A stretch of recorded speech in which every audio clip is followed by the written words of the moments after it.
Amy, let me tell you about a magical place that is so exactly designed to be enclosed space, year-round fun for the whole family that I bet you already know what I'm going to say before I even say the name. Let's say it together on three. 1, 2, 3.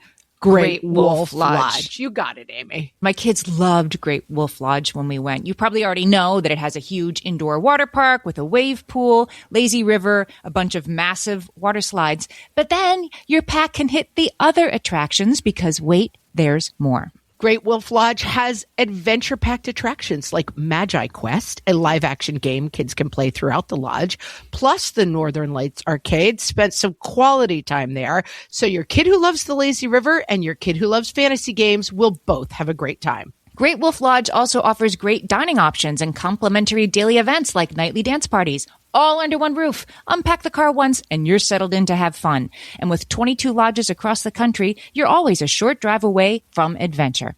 We've both had such great times at Great Wolf Lodge, so bring your pack together at a lodge near you. Learn more at greatwolf.com and strengthen the pack. It is my circus and they are my monkeys. What fresh hell. Laughing in the face of motherhood. I have to make a quilt. I don't know how to make a quilt. With Margaret Abels and Amy Wilson. Do you hate puppies? A podcast that solves today's parenting dilemmas so you don't have to. What's next? Hello, everyone, and welcome to this episode of the podcast. This is Margaret. And this is Amy. And this week we're talking about your most useful advice.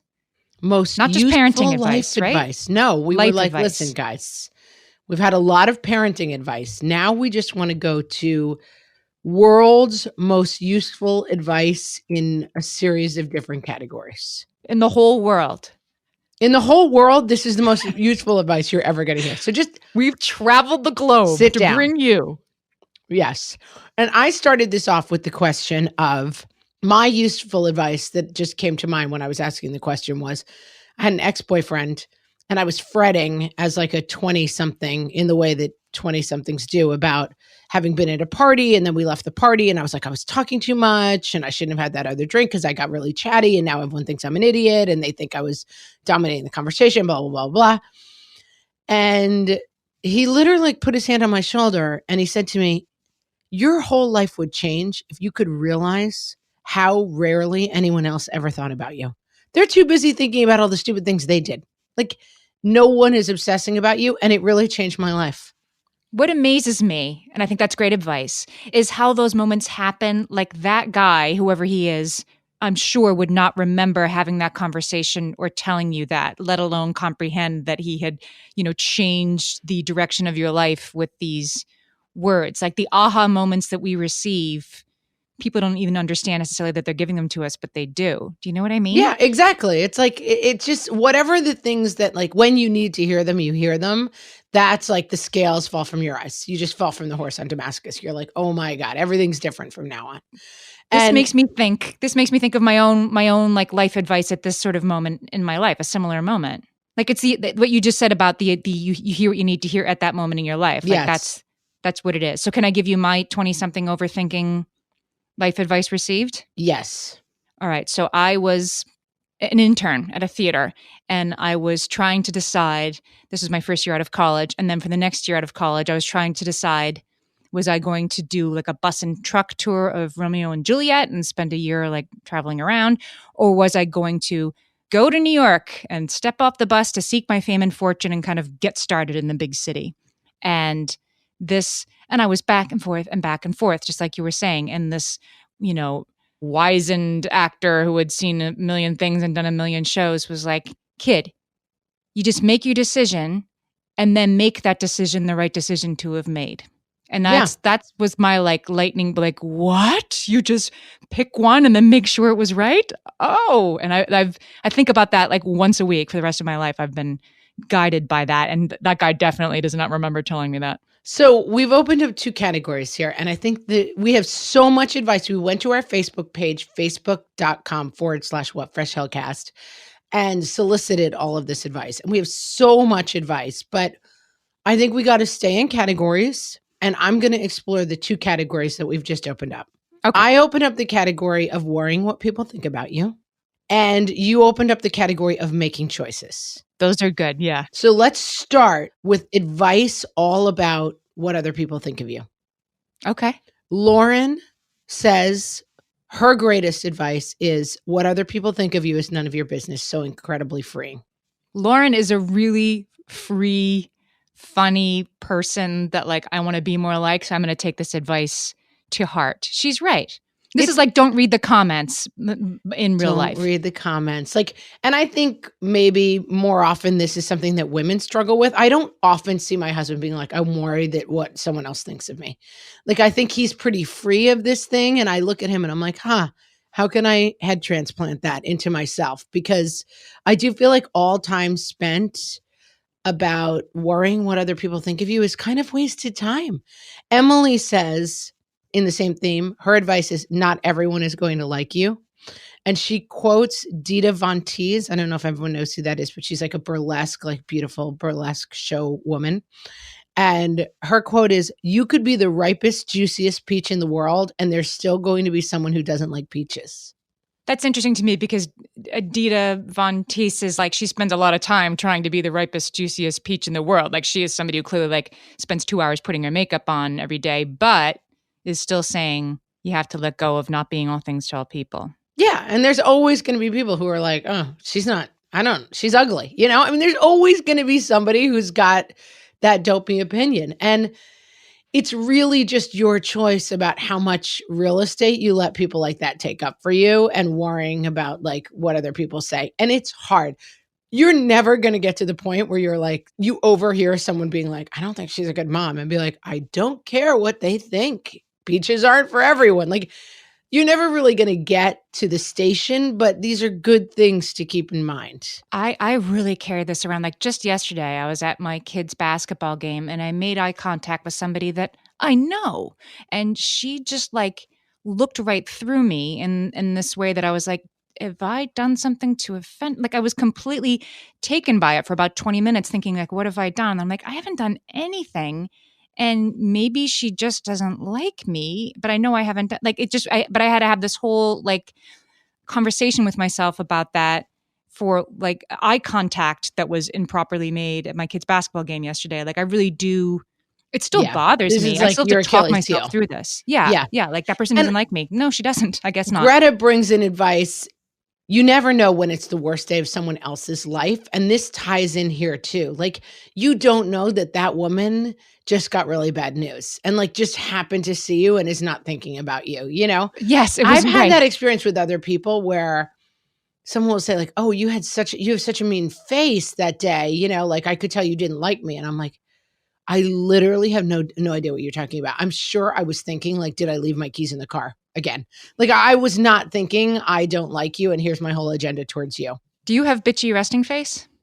I don't think I do, but I do have like whirling dervish problem where often like I'll run into people and I'm like, did I leave that candle lit near that curtain at home? Like I'm constantly thinking about all the things that I might have done wrong. And so I often don't engage with people because I'm too busy going through the list of like crazy things that I might have done wrong.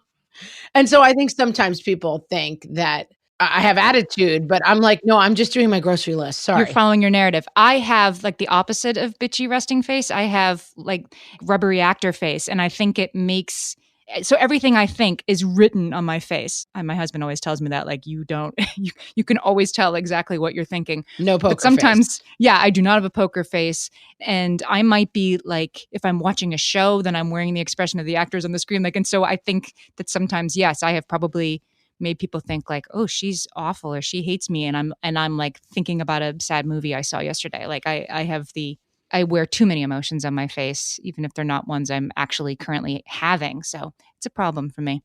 Yeah. And I think one solution is to stop caring what other people think in terms of like, don't obsess about it. It's not interesting. Like whatever weird moment happened at the basketball game, just let that go. Not interesting anymore. Like you'll figure it out. Another thing is like, I have had experiences where like I've been talking to a group of moms and another mom walked up and we stopped talking and I'm like, oh my God, she thinks we were talking about her. And it's so awkward, but it just naturally happened that we stopped talking, but then it feels like something goes wrong. I have tried to challenge myself as a mom to go and be like, hey, I feel like there might have been a weird moment. Here's what really happened. Or I feel like there might have been some hurt feelings because I only let my kid have 4 people to his birthday party and your kid wasn't one of them. And like, if you heard about that, I just want to explain the process and explain what happened. I have tried, rather than lay in bed at 3 o'clock and obsess about how this person thinks I'm a horrible person because I didn't invite her kid to something, to say like, hey, do you want to talk about this? And 98% of the time people are like, what are you talking about, crazy? And I'm like, oh, okay, no issue. Let's move on. But rather than torturing myself about, oh my God, is there bad blood here that I'm sure this person hates me and has a voodoo doll of me, to try to attack it. I guess if you can't move beyond it, have the difficult conversation, and it's usually not that difficult. And before we move on, I want to go to Jenny's comment, which really gave me a smile in my day, about other people's expectations. There are worse things you can be in life than fat. And I want to point you to our episode number 49, which is called Let's Not Care What We Weigh. And this is something that I have come to. This is somewhere where, like, Oldilocks alert. Back in my day. It is actually good that we're older, because I have come through some of these things and I can tell you what it's like from the other side.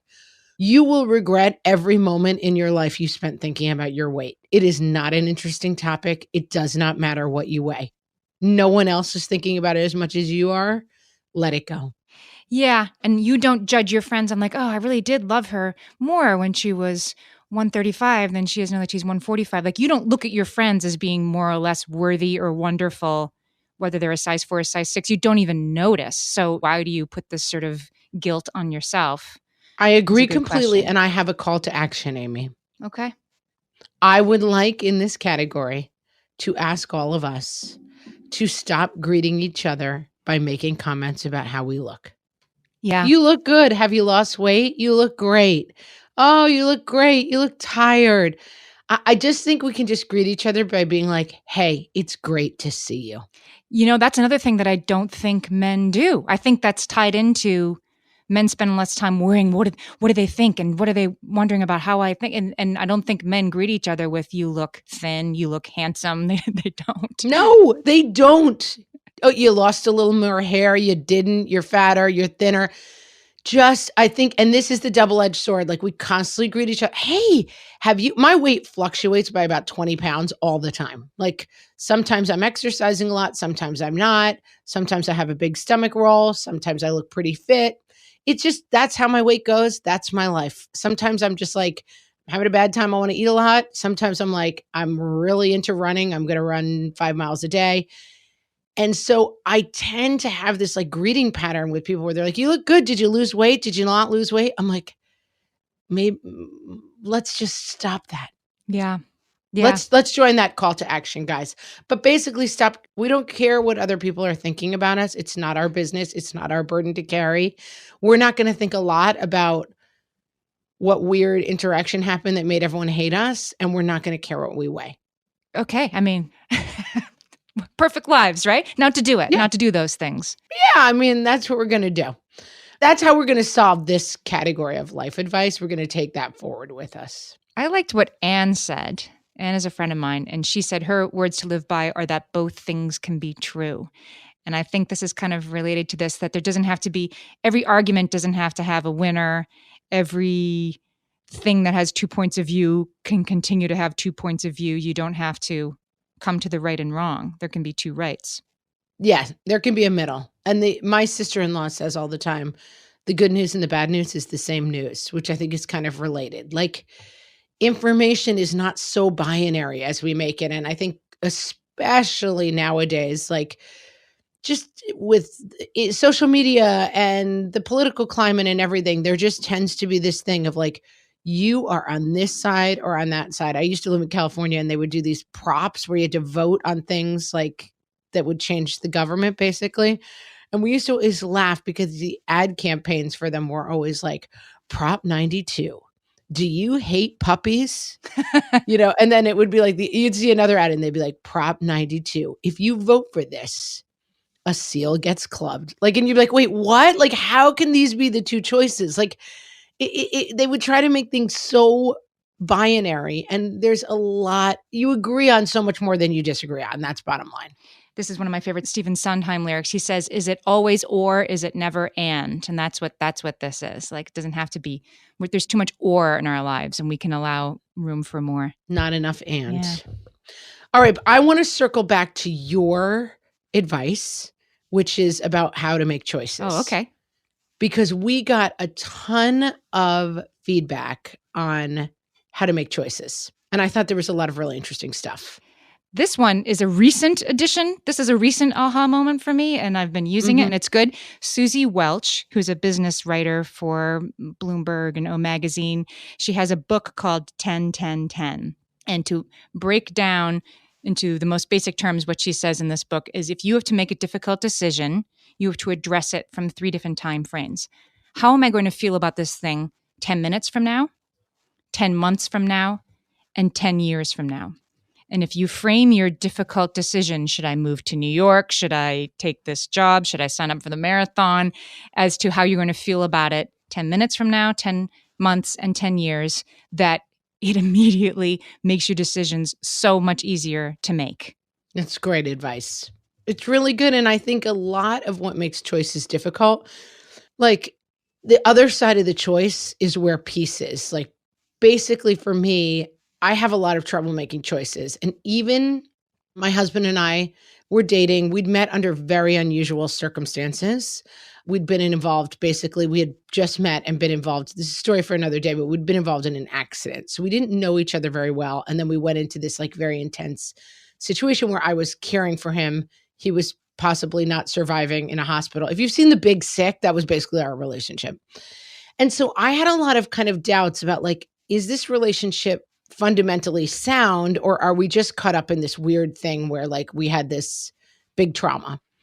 And I was also 36 and wanted to have kids and kind of felt like, am I rushing into it? And is this really the right choice? And we talked a lot about getting engaged. And I was like, I just am not sure whether all of this is right. And basically, he got down on one knee. He proposed to me. I said yes. And I never had another doubt about it again. Like making a choice is so freeing. And like using good parameters to try to make the right choice is great. But like making choices is a great thing. Rita Mae Brown says, there is a peacefulness that follows any decision, even the wrong one. So Rita Mae Brown and I are totally mentally simpatico.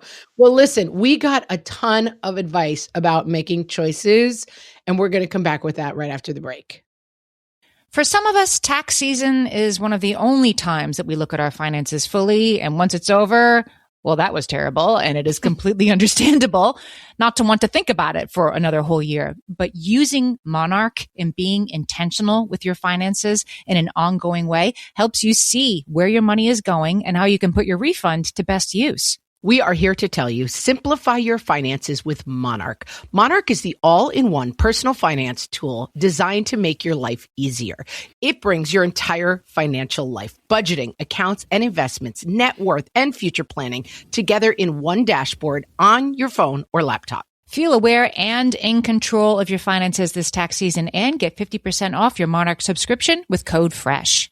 As you know, my husband and I are preparing to send, 3 kids off to college, and I cannot tell you how helpful Monarch has been in showing us our full financial picture, helping us to track our spending and reach important savings milestones. Our weekly meeting, Amy, it's now run by Monarch. Love it. Achieve your financial goals for good with Monarch, the all-in-one tool that makes money management simple. Use code FRESH at monarch.com for half off your first year. That's 50% off at monarch.com, code FRESH. At DSW, we ask the important questions, like what shoes are you going to wear? Whether you're prepping for wedding season, festival season, or just planning the ultimate vacay, the right shoes can make or break an RSVP. So own the moment. You've got big plans, and we've got just the shoes. At the perfect price, of course. Get ready to get ready with Designer Shoe Warehouse. Head to your DSW store or DSW.com today and let us surprise you. Amy, we're back, and we're talking about choices, and I'm going to start off with Nancy, who just really lays it down with, You make your choices, but your choices make you. Ooh, this is a tough one for me because it starts to make that choice feel like are you going to move to New York? Right. You're going to make your life with this choice instead of just make the decision. And how are you going to feel about it 10 years from now? Probably pretty good to just do it. I feel like this would make me. It's too stressful for you. I don't think it's wrong, but it makes it less easy to make choices, thinking my choices will make me. Yeah. All right. So let's go to Emily, who talks about getting a job. She's applying for jobs, and basically she gets another job offer, and she couldn't figure out, like, should I be going with the second offer or the first offer? And her dad gave her the advice, you've got a job, you wanted it, so take it. And that also is like, life is a series of endless choices. And I mean, it's kind of the grass is always greener stuff, but basically, like, live in the choice you made. This is what your story is all about. Like, should you go to graduate school or should you go try to get a job as an actress? They're equal choices. Both of them are right. But you just have to make the choice you actually made the right one. Because if you spend your whole time trying to get a job and being like, maybe it would have been easier in graduate school, you're just going crazy. And every option does not have to be better than the thing you're currently in just because it's different, right? Like the alternative does not always have to be considered more than the perfectly good thing that you have, I think is what she's saying. Her father was like, stop worrying about everything that could be better about the second job. You have a job. It's a good job. Don't worry about it. Yeah, I think that's right. Like being in the place you are, grow where you're planted kind of, but like being in that place you are and making it right is the way it actually works. It doesn't work like our brain sometimes tricks us. Like there's 4 doors, and if you pick the right door, you're happy. And if you pick the other doors, you're a loser. Like that's not actually the way life works. How will I know if I've picked the right door? Like that's not the right question to be asking yourself. Right. You will know you picked the right door when you make it the right door. All the doors are right. You just have to go through one and make it correct for you. That being said, I like Helen's advice that she says when you have to choose between 2 hard choices or 4 doors, right? Whatever it's going to be, make the choice that creates more opportunities for you. So this one would be like, should I move to New York? Like, yeah, that was going to create more opportunities for me than getting on a bus and truck tour for a year. That was one opportunity. New York was unknown numbers of opportunities. So that was the right choice per Helen's axiom.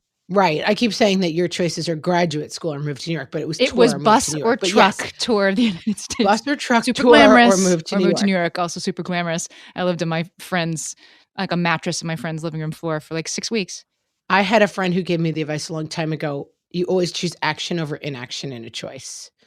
I'm not sure if it's 100% right, but I do think of it sometimes. Like, should we go skiing or stay home? I feel like if you're really 50-50, go skiing. Like that's the same advice. Like something that creates more opportunity. That's the right choice. My husband and I always call that making memories.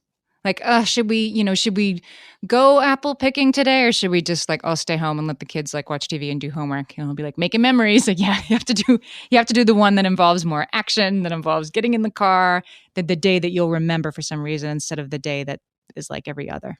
Erica sums this up why the advice, would you rather regret something you did or something you didn't do? I mean, I don't know. Let me think about that. Well, you would rather be like apple picking was a bust than sit on the couch and be like apple picking might have been fun. Right. It's the same basic advice. It's action over inaction. Right. And as that's your life advice about always go to the wedding, always go to the funeral. There's never been one of those I've attended that I've been sorry about. There have been times I'm like, I really should have gotten in the car that day. Yeah, that's advice someone gave me a long time ago. And guys, it's really good advice. You will regret not going to someone's funeral or wedding. When my mom passed away and looking out of the crowd and like just seeing random people who some of whom I wasn't even super close to, the fact that they showed up, like it meant so much to me. Don't ever think to yourself, I don't think I know that person well enough. Maybe it's weird for me to go. Yeah. And if you're invited to a wedding, go to the wedding. Yeah. See, now I'm feeling bad. Now I'm going through them all in my head. Sorry, everybody, for the weddings and funerals I didn't. Yeah. Well, go forward doing it. I mean, and this is a total tangential thing, but I'm going to bring it up because I'm thinking about funerals now. When you know someone who is in a bad situation, when you make a call, do not say to them, what can I do to help? Call them and say, this is my offer. I would like to bring you dinner on Tuesday. I would like to take your kids out to the park on Saturday. I would like to, do you need someone to take your kids home from the funeral so you can go to the burial without having your kids around? Think of an offer and make that offer. Don't say, what can I do to help? And it gives you a reason, something to say, and right, because that call is always hard to make. And what do you say and how does it go? You make the call and then you have, that's how you open. That's your opener. Yeah. Anna, on the topic of choices, says follow the peace. If you have a choice to make, choose the one that brings more peace. So this is kind of contradictory to our apple picking advice, because like sitting at home definitely causes more peace. But I mean, it's hard to give overarching advice because, yes, I think in the long term, like, should we go? There's a great job opportunity. I mean, my husband and I have had this come up with like, well, there's a great job opportunity, but it's far from family and it's far from that. I'm always like, that's my follow the peace moment where I'm like, I would rather be poorer and around family and friends and in a beautiful community that we already know we like than move to Arizona and make more money. Like that's follow the peace to me. I like that. So different strokes for different situations. Beth says, trust your intuition. Well, that's an oldie but a goodie. Yes and no. I mean, I find that advice is less useful to me as I get older and more anxious and paranoid. That's right. Because you're like, I don't know. I don't know if I have intuition. I don't know which door is the right door. Somebody should just tell me. Yeah. And I feel like sometimes that gets into like a weird superstition place for me that isn't helpful. But we'll finish off with Donna, who is my cousin. Life is 10% what happens to you and 90% how you react to it. And this is our doors again, you know?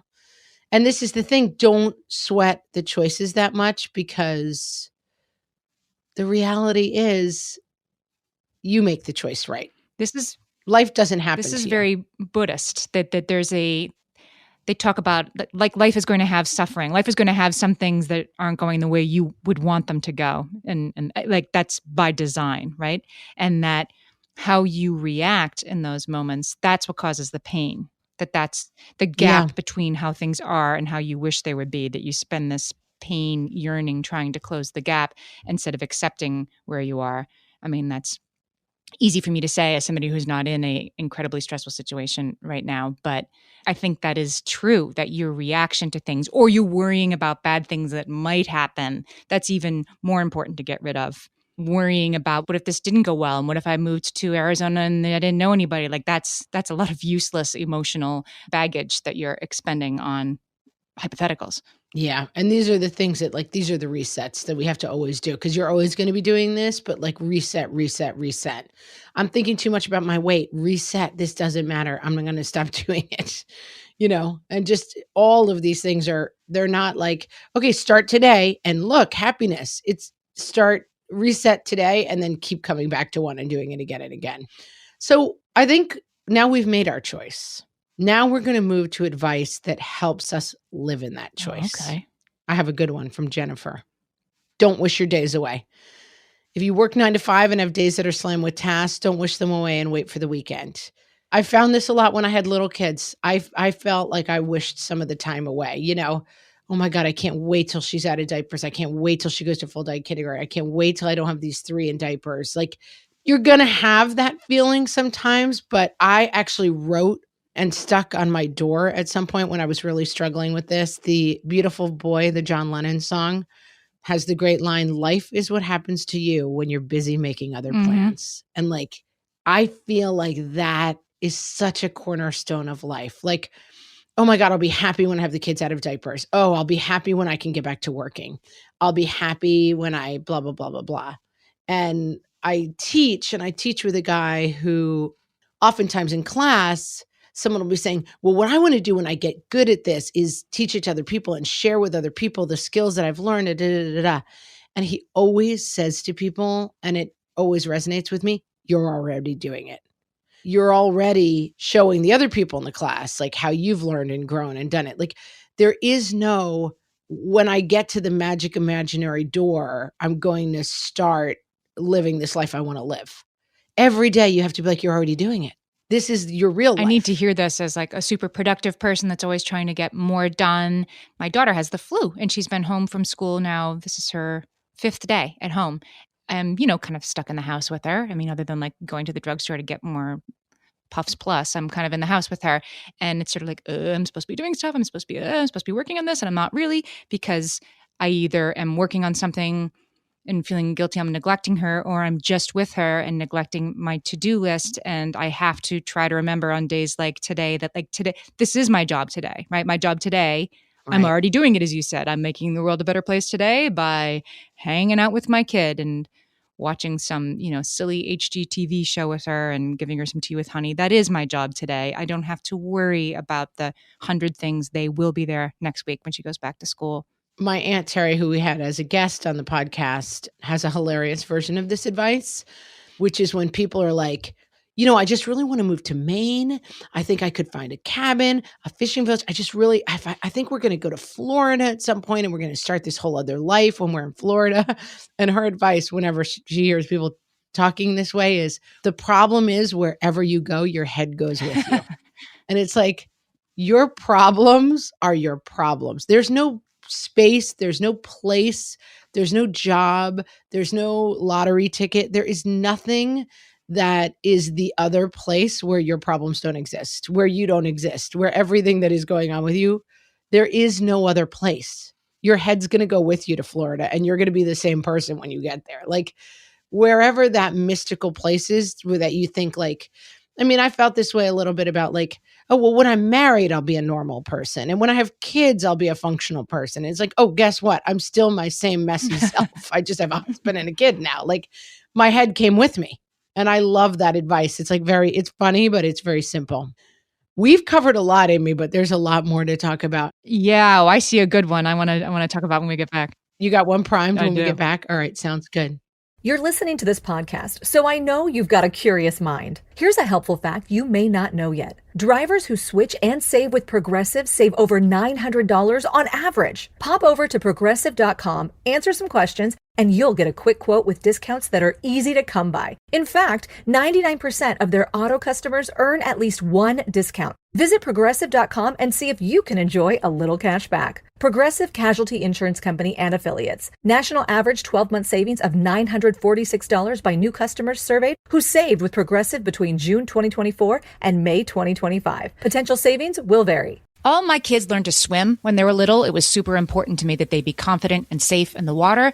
There was only one problem with that: taking them to swim lessons. The pools were freezing. There were always cranky adults doing laps right there. And it was definitely not, for any of us, what you would call fun. Amy, heard. But now there's Goldfish Swim School. Goldfish takes a really thoughtful approach to swim lessons, combining research-based teaching with a warm, kid-friendly environment that actually helps kids thrive in the water. Every detail at Goldfish is thoughtfully designed to create a golden experience, from shiver-free, warm indoor pools to comfy waiting areas for parents to professionally trained lifeguards on deck. Goldfish uses an approach called the science of swim play, which combines guided play with proven teaching techniques to help kids learn to swim, build water safety skills, and gain confidence, all at their own pace.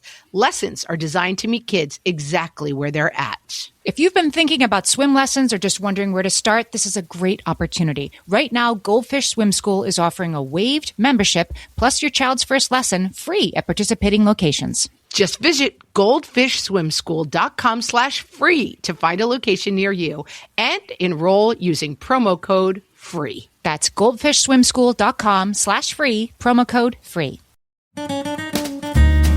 Sure, useful advice is great, but so is knowing what makes non-useful advice so terrible.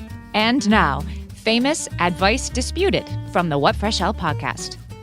Gently burp your baby after every meal and use a burp cloth to catch any spit up. Listen, don't get attached to any clothing you own if you have kids under 5. Seriously, that is the path to heartache. Giving your teen clear choices helps avoid frustrated interactions and leads to a house without conflict. That's a good one. More typically, giving a teen choices leads to them feverishly hating a wide range of choices. Take time for yourself. Okay, I'm going to help you out here. You will be telling a kid where the snacks are while you're peeing for several years. It might be better to just accept that early. Let your toddler discover their own interests. There is like a 98% chance their interest is going to be drawing on your living room walls with a Sharpie. Don't do this. Let your teen follow their passion. There's like a 98% chance their passion is going to be playing Fortnite for 6 hours at a time. Force them to take piano lessons. Enjoy every moment. It goes by too fast.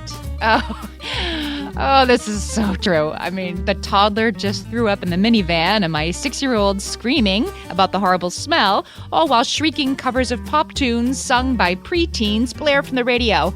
How I wish this could go on forever. How I will miss the magic of this moment. This has been Famous Advice Disputed from the What Fresh Hell podcast. Amy, what do you got? We're back, and you found a gem here. Alicia, when you're talking, this is moving. It's kind of about relationships, but it's also kind of about like living your own life instead of somebody else's. Alicia says, never allow someone to be your priority while allowing yourself to be their option. Alicia, where were you in like 1996? That's what I want to know because... Right. When I was dating a series of Irish bartenders, this would have been really good advice for me. This is like the advice. My aunt has a hilarious sign in her house that says, "Not my circus, not my monkeys." And it's just beautifully done. It's like an art print. And I whenever I see it, I'm like, the problem is it is my circus and they are my monkeys. Like, I mean, this is the kind of advice that like is very good when you have options about the people who are in your life. But when you're married with children, it's like, yeah, my kids, they're my priority and I'm their option. You know, I mean, it doesn't really work. This is good. Yeah, tell your kids' sisters that. But yes, tell the women friends in your life, this is go to advice. How about Anna's mom's advice? This is a good one. Don't do something once that you don't want to do forever. Anna's mom milked a cow once and she had to milk that cow for another 30 years. And she says like, this is like volunteering at the school. Like, I have a lot of trouble when someone presents a problem. I have a lot of trouble not being the solution. You know, someone will say like, our house is drafty. Come live with me for a month. Like it comes right out of my mouth. Like I have a lot of trouble not always trying to be the solution to other people's problems. But I have really tried to cut back to that. Like someone says like, oh my gosh, we really need more people on the nutrition committee at school. I'm like, that sounds like a dilemma. But I've had to train myself because I have too much going on to be on the nutrition committee, but like I cannot solve every problem that I hear about by getting myself involved. And I had a workmate once. I started this job. I was right out of college and I was definitely raised, you know, I mean, I'm not so much as you, Amy, but like I definitely have a little bit of that, like do be like, look at me, I'm the best employee, you know? And I walked in and they were like, could you file these things? And I was like, yes, I can. And I started filing and I filed everything in like 15 minutes. And I was like, what's next? And this older kind of like grizzled person who worked at the office was like, listen, kid, you need to learn that the only reward for hard work is more work. And, you know, it's not life advice you want to take into every aspect of your life, but there are times where it's like, oh my gosh, I'm going to get this done. It's just going to leave you 10 more things to do. Like you don't have to drive yourself crazy. Right. And you don't have to jump every time somebody tells you to. And I'm dealing with that in a professional situation right now where people are like hitting me things to do. Well, you already did these 8 things. So here's 8 more. Right. And it's like, no. Like I'm doing these 8 things. So some other people in this committee are going to take on some of these. Yeah, 8 other things. That's never going to happen. We have an expression in an organization that I work with, doers do. And like in any organization, if there's 14 people, you'll be like, here are the 3 doers. And everyone else is just kind of hanging. And the doers are going to do. It's the 80-20 rule, right? Like 20% of the people are doing 80% of the work. Yep. And I'll do 80. I don't want to do 90. That's my point. Yeah. Yeah. It's hard to get out of that. I want to explore one last theme. We're going to have to do a separate episode because we have too many great things here. But one other theme that I found really emerged was getting stuff done. Okay. Accomplishing tasks. And Alexandra started us off and said, you know, it's very simple, but the only way to get something done is to do it.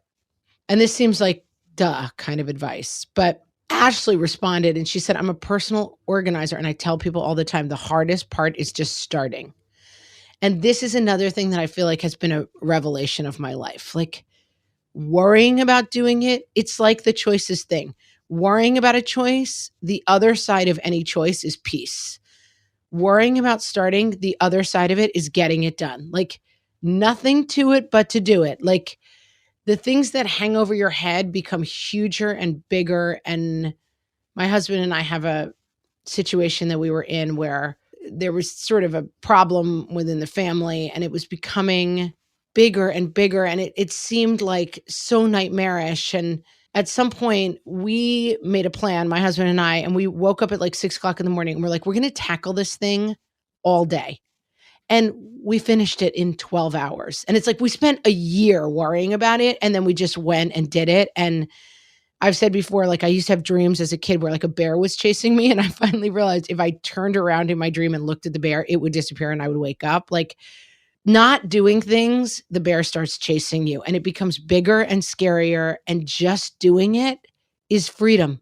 I think for me, I always think of, for me, it's not so much a bear as a quilt. That's the metaphor that I like to work with. And that when you like, I have to make a quilt. I don't know how to make a quilt. It's like, well, you don't know how to make a quilt, but you know today how to cut out this one piece of fabric that's going to go somewhere you don't even know yet. And then you're going to just sew it onto this, like just pick a corner and just work on that little corner today. Don't worry about the quilt. Don't worry about what it's going to look like when it's done. Just pick a corner. And I'm always trying to get my kids, perhaps quilts in 2019 or the wrong metaphor for my children. Maybe go to butter churning as your next metaphor, Amy.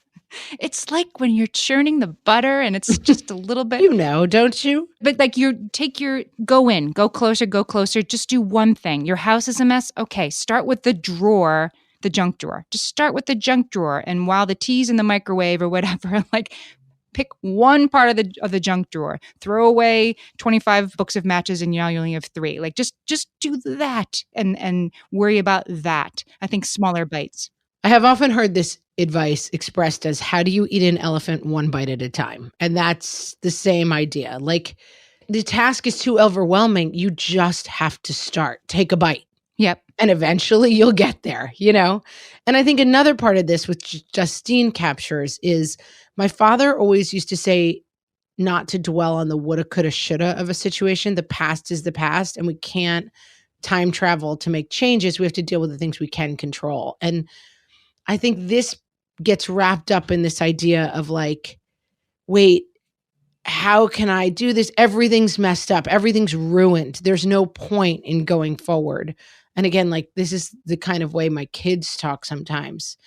And it's like, make a change and take a first step in that direction. And like, you will be walking away from the past. Like there's nothing to do except for figure out what the next step is and start moving in that direction. There's a writing advice about this. I forget who said, I think it was Elmore Leonard, said that writing a book, a novel, like talk about a quilt. I wrote a novel over the last couple of years and I didn't know how to do it, but I learned how to do it while I was doing it. He said that writing is like driving at night in the rain. You can only see right in front of your windshield, but if you just keep at it, you'll make it home. And I think that's what this is about. It's not being worried. Like I'm driving at night. I can't see my house from here. No, you're 10 miles from your house. It's okay. You're just going to look right in front of your car and you're just going to keep moving in the right direction. Julie had advice that I haven't really thought about before in this category, which I thought was really good. Deal with things only once, says her mom. If you pick something off the floor, don't put it on the counter to be found and put it in the proper place later. Put it where it belongs. If you're starting a chore, do it, get it done, wipe your hands of the job. This is the bane of my husband's and my existence, which is like the laundry is not done when you put the giant pile of unfolded laundry on the living room table. Like that, right. The laundry's not done. Like right. If you can just start a task and finish it, our life is pulled down constantly by the 3/4 done task. Or the dirty dishes. This is what gets me. Like dirty dishes in the sink is not an A-.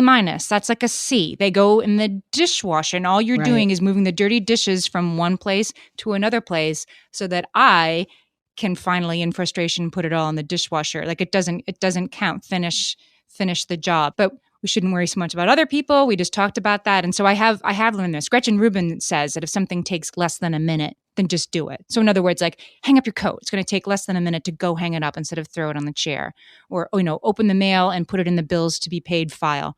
Do it once and just do it in the moment instead of start to open the mail and then leave it on the counter for the next 3 days. That's how chaos can start to accrue around you.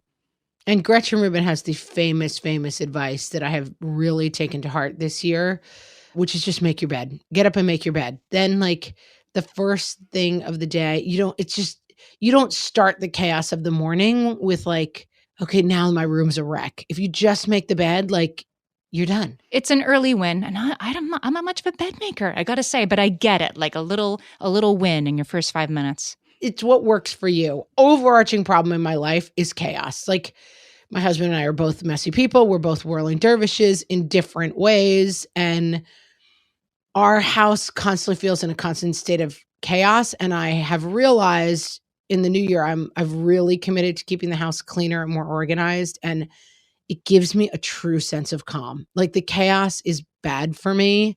And I think an important part of this conversation is like Allison says, if you can be honest about where you are, you can get where you need to go. And I think this is another aspect of this that is really, really important. Like being honest with yourself. It's another part where like I said, like the bear or the quilt, or it's all too overwhelming to even think about. Challenge yourself every day to be like, what's the truth? And this is the thing of like my husband and I have a habit where we don't make a budget because we don't want to sit and realize that we're spending too much money and we're in the red most months. And so like yesterday I came home, I stopped before CCD to get my kids some Dunkin' Donuts. I was like, I have to bribe them basically to go to CCD. So I get them a Dunkin' Donut to go right before CCD. And I've gotten lazy. So then I buy like 3 donuts and like a donut, a muffin, and like they make these little cups of munchkins, whatever. And then I buy them a water and 2 Nesquik or whatever. Like I buy it all there. And I paid yesterday and it was $15. Mm-hmm. I was like, that means we're spending $60 to $75 a month, depending on whether they go 4 or 5 times on CCD donuts. Like that's not a worthwhile expense in my life. Yeah. And so if I bought a box of donuts at the grocery store and sent them each with like a filled up bottle of water from home, that would save us $75 a month. Like, but the key to that is being able to look at my budget, which I am often not able to do because I'm like, it stresses me out to think about money.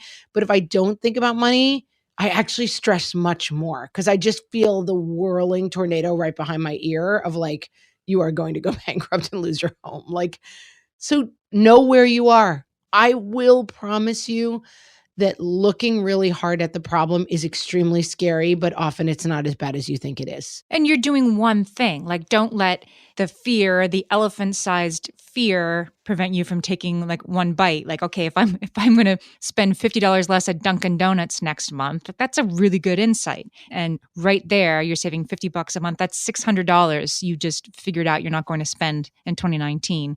That's really good progress, and it's in one little corner. You just picked one corner. And then you just pick another corner or the next square or whatever, however you want to look at it. And that's how progress is going to be made. I mean, I do think, yes, at some point you have to envision the size of the thing that you're dealing with in all of its largeness, but then you need to go right back in micro and just, okay, like, but today I'm just going to do this. Okay, Amy, we have talked about a ton of advice and we are out of time, but I want to finish with a speed round of funny one-offs. Oh, okay. Advice. We're going to leave you with just some really practical things. We're going to start with Danielle, my Italian friend who has an Italian grandmother who gave her the advice, when buying canned tomatoes for sauce, only buy whole, never crushed. Crushed is the bottom of the barrel. Wow. Now that's good advice. You can take that to the bank. I never knew that.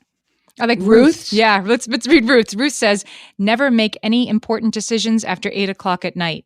Solid advice, guys. And I have a macro version of this, which I've talked about before, but we're almost there.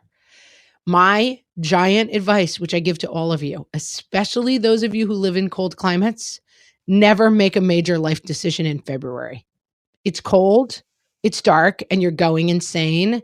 And you're going to start saying things like, we should open a coffee bar in Fiji. Do not do that. Any plan that you come up with in February is a crazy winter shack wacky plan, do not commit to it. Shack wacky, exactly. This is a 12-step thing, actually. When you're in a 12-step program, they say, okay, for the first year, no major decisions. Like you can think about them, but you may not make them for a full year. And I think that this trickle-down version of no February decisions is something we can all use. And tell your partner about this, because sometimes I go to my husband and I'm like, I think having kids was a mistake. I think we should just get an RV and live in it and travel around. And I don't want to worry about educating them anymore. Homework is too, and he's like, it's February. And I'm like, oh, that's right. I'm just going crazy. Oh, right. I am crazy. Share this with an outside person. I like what Erin says. Erin says, if you never lie, you don't have to remember anything. I'm always like old school, great advice. Whenever I have to make a difficult phone call, like, oh, I said I was going to be able to do this, but now I can't or something. And I'm like, oh, how should I spin it? And what should I say? I always have to sort of slap myself and be like, tell the truth. The truth is fine. The truth is sufficient. And then you don't have to worry about this crazy story you're trying to, spin to make it a worthy enough reason. Your truth is your reason. I'm working on this one. Kathleen says, if people are talking about the color of your napkins, your wedding sucked. Lots of ways to say that, lots of things, but like, don't get so into the details that you don't realize that like people are not going to notice the streamers, decorating committee who I've worked with at PTA.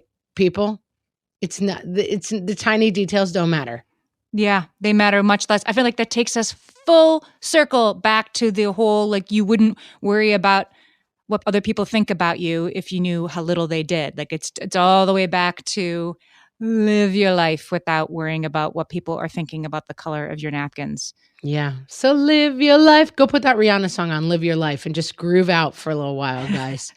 We barely scratched the surface of all the amazing advice. So we're definitely going to do a part 2 of this episode. Yeah.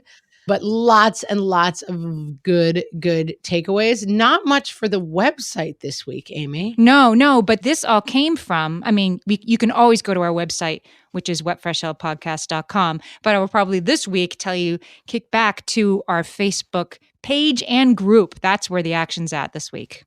So if you want to find those things, I've seen some people be like, oh, you always talk about the Facebook on the podcast and I could never find it. Just go to Facebook and search What Fresh Hell Podcast, and you will see that we have a page where we post a lot of interesting stuff, and we have a community where people talk to each other, and you can join both of those and get in on the conversation. The group is so much fun. Like it's already like it's a buzzing party full of really fun people, like talking to each other about stuff on the show and other stuff too. We love it. We're so excited that it's already really working so well. Amy also put a link to the group on the website, which is whatfreshhellpodcast.com if you're having any trouble finding it. But come join it. It's actually super, super fun. And then we're on Instagram at whatfreshhellcast, and we're on Twitter at WFH Podcast. Thanks for listening. So many places to find us, guys. We're everywhere. But most importantly, we are on the podcast, which we want you to subscribe to, tell your friends about. And with that, we will talk to you guys next week. So long.